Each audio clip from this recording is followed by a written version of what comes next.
But first up tonight, look, it's time, and it really is time, that we cleaned out the public service and got rid of the deadwood.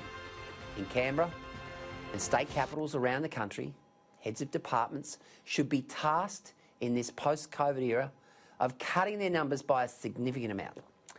Now, in bloated states like Victoria and Queensland, it should be probably about a third of their numbers. In other states where they've kept numbers pretty well under control, maybe about 10%.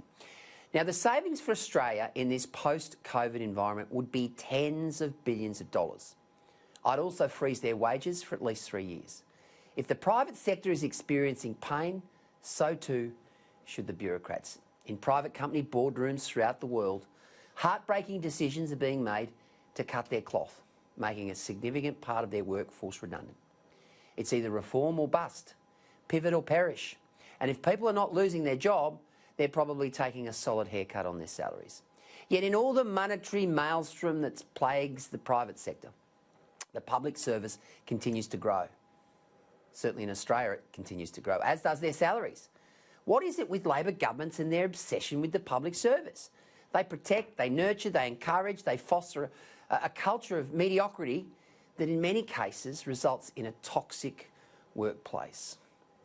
In Queensland, for example, under the Palaszczuk government, the public bureaucracy has become a hotbed of leftist zealotry, which punishes free thinking and encourages silos. Everything that private enterprise has been forced to do in recent years to keep up with a modern, changing world, the public bureaucracy does exactly the opposite. Now, at the moment, there are about 250,000 public servants on the payroll in Queensland. That's up about 50,000 since Labor took over in 2015. Obviously, you'd need to keep the essential frontline people, such as police, ambos, teachers and nurses. That's a given.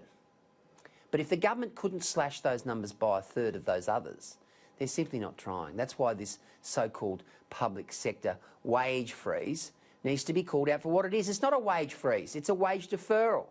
That means that public service employers will get a 5% pay rise in Queensland in 2022. Their 2021 wages will be frozen. Good PR for the unions and for the government, especially on the eve of an election. And they'll also keep their salaries on hold, but their unions have negotiated an outcome where they will get a double whammy pay rise of 2 increases of 2.5% in 2022. It also means the generous defined benefit superannuation scheme won't be touched. That means any public servant employed before 2009 gets the benefit of surely the most generous super scheme in the world. If you're a public servant and you're on $100 grand a year and you've been in the service for 20 odd years, you walk out with $1 million. There's also that $1,250 bonus which was paid to public servants. I have no idea, absolutely no idea why they got that bonus.